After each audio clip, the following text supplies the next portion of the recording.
نديرو يعني التدبير فيه اولويات. ولا الاولويات فينا هي ما كنشوفوا والو صاحبي. ما تبقاش تبقى تدور معايا في الخوا. ودابا جاوبني، واش دابا انت كتجي غتبقى تقول لي انت خايب؟ انا خايب ما فيا ما يتشاف ما نسواش. ايوا صلح يا قلتي درتي القطيعه مع الماضي، ايوا قطعها بهذه. انا اعطيني غير شي حاجه، ما درتيش الله يسخر، باغي دير قول لي عندك منظور. ولكن لاحظ الناس يقول زين حتى الصمت ديال المعارضه على مثلا التدخل الان برفع دابا وجاك الصمت. طبعا اليوم كنشوفوا بان كاين واحد احتواء ديال المواطن بالاسعار، وما غاديش نبقاو دائما في التبرير حيت كاينه الحرب الاوكرانيه، حيت كاين الجفاف، حيت مشات الصادرات، حيت نقصت الى اخره. المواطن هو مسؤولش على هذا الكلام هذا. المواطن كيشوف المائده ديالو، كيشوف الجيب ديالو، كيشوف القفه ديالو. هادشي علاش كيديروا الحكومه ما حضراتش في هذا الجانب. اذا حاولت الحركه حضرت الشعبيه حضرت باقتراحاتها. اول اقتراح درنا اللي قلنا هو اولا دعم القدره الشرائيه. فاش قلنا دعم القدره الشرائيه دابا هادشي كنقول دعم القدره الشرائيه خصنا نتفقوا شنو كنعنيو بها. دابا الموارد ديال الحكومه حنا كنتفقوا عليها وعارفينها منين كتجي. قلنا غادي نحيدوا مثلا، اقترحنا فاش كانت اول الازمه ديال المحروقات وطالبنا، اسمع لي مزيان انا معك عملي، ما تقولش عاوتاني غير شعارات.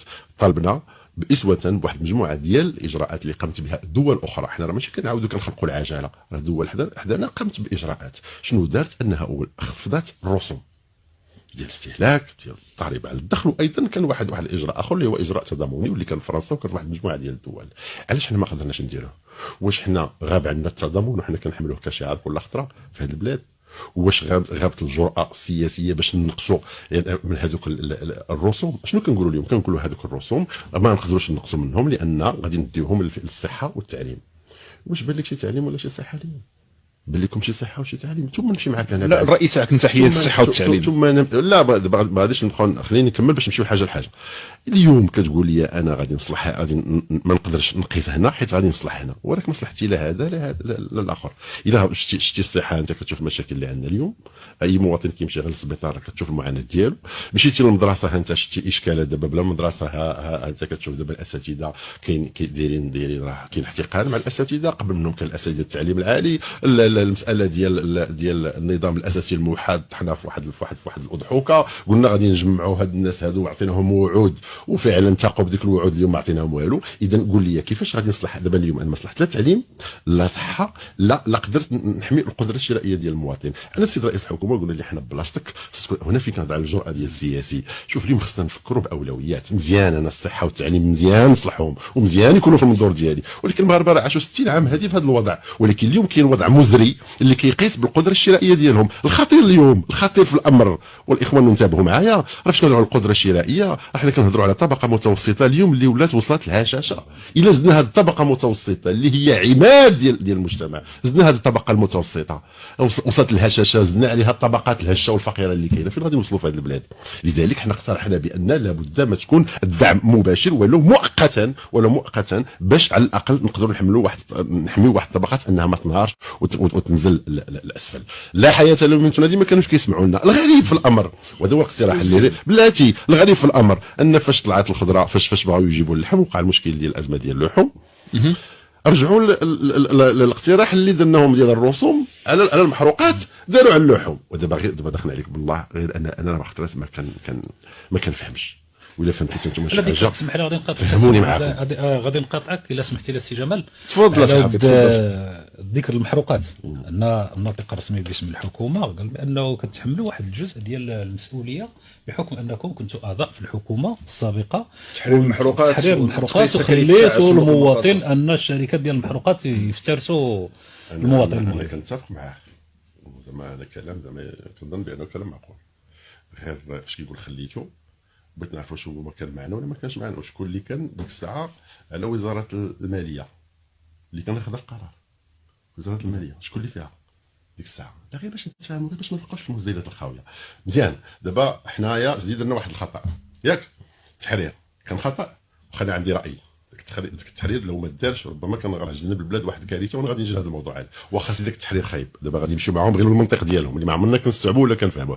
هذا التحرير خايب فعلا، ما تقدرش مزيان، ما قعدناش مزيان، ما اسسنا ليش مزيان.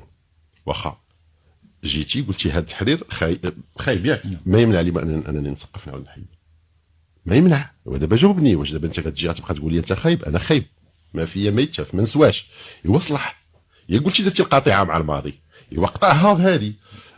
هذه ما قدرتيش تراجع عليها، والتعليم تراجعتي عليه، و34 نواه جامعيه ومؤسسه جامعيه تراجعتي عليها. دابا انا بغيت نشوف هذه الانتقائيه. الا كنا هذاك الشيء اللي دار ديك القطيعه الوهميه اللي كيهضروا عليها ديال الماضي ما خداماش ويصلحوا، ثم التناقض الخطير اللي فاش كتطرح السؤال على الحكومه. هاد الناس خايبين غالطين مكفسه عليهم، ما عرفوا ما يديروا، داروا التحرير، واجوا نتوما صلحوا هذا الشيء. وإلا جينا نصلحوا هذا الشيء راه غادي يكلفنا واحد 80 مليار ديال الدرهم. اذا هو اعتراف ضمني بان التحرير كان ناجح.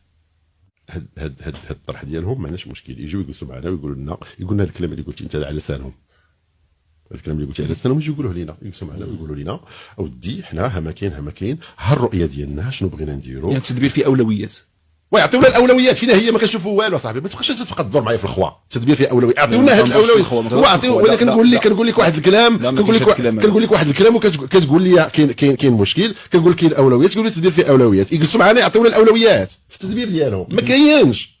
دابا غير فاش كنقول لك اسيدي هذا الشيء ما صلحش لحتيه الله يسخر، قول لي شنو غادي تجيب، ما جبتيش الله يسخر، قول لي شنو ناوي دير، وحتى هي ما كايناش. هو دابا ما حافظتي على اللي كان، ما جبتي بديل اللي غادي يكون، ما قدرتيش تعطيني منظور اللي غادي دير.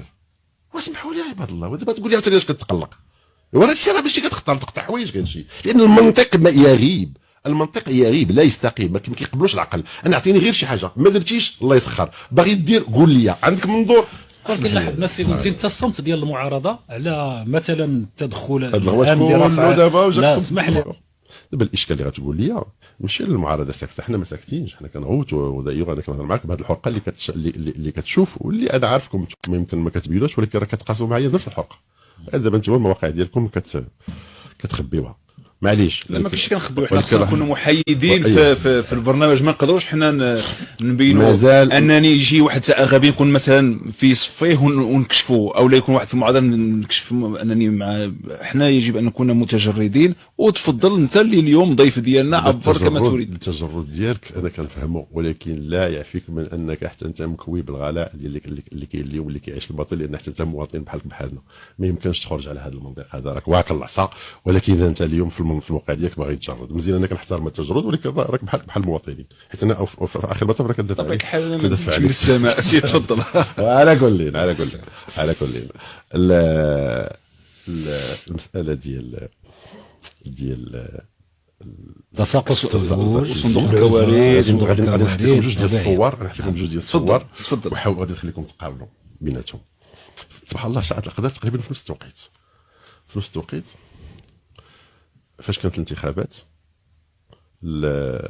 الاخوان والوزراء اللي كاينين اليوم في الحكومه في الحزب الاغلبي تقطعت عليهم الطريق في الجنوب الشرقي في هذا التوقيت. حملوا الودان، صبت عليهم الشتاء، وبوهم الناس الى اخره، في نفس المنطقه اللي اليوم محاصره الثلوج. ولكن شنو الفرق بين اليوم وبين البارح؟ الامس كانت الغنيمه الانتخابيه، مشاو نزلوا كلهم تما كاين. ولكن اليوم انتهت الغنيمه الانتخابيه، ما كاينش اللي يطلع لهم. كنشوفوا الوزراء كيدوروا في السوق، ولكن كنت كنتسنى ما بقاتش دابا يمشي ليا واحد يتصور ليا في السوق تما كاينه مع 4 الصباح ويرجع. لا انا بغيت يطلع نشوفوهم في الثلج، يمشيو يدقوا يشوفوا دوك الساكنه كما كنقول المحاصره في الثلوج ومنسيه وراء الجبال. هذوك اللي بغيناهم نشوفوهم. زد عليها بان الجماعات اللي كاينين تما كلهم تابعين لهم، وفينا هما لا دابا يشوفوا غير فوت هذوك الجماعات اللي تابعين لهم، راه الناس ديالهم تما راه داو كلشي، داو المغرب كامل، راه فرقوا الجهات، فرقوا الجماعات، فرقوا كلشي. وسيله وانت ديتي كلشي وسيله طلع للناس ديالك. يلا بان لينا سيدي اللي تكلم الرئيس الحزب الامين العام السابق ما كاينش بالتالي. فاحنا امام حكومه صماء بكماء، سياسه يعني الهروب للامام او سياسه ناعمه. فهذا الشيء لا يبشر بالخير، كنطلبوا الله يحد الباس والصافي.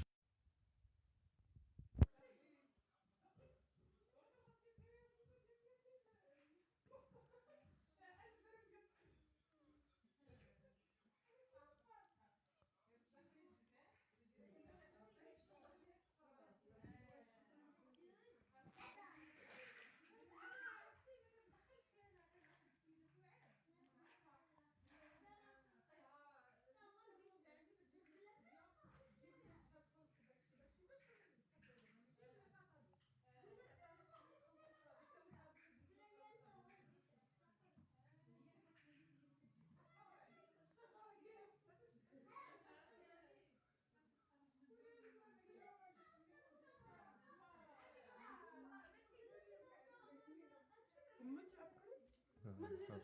لا لا بارك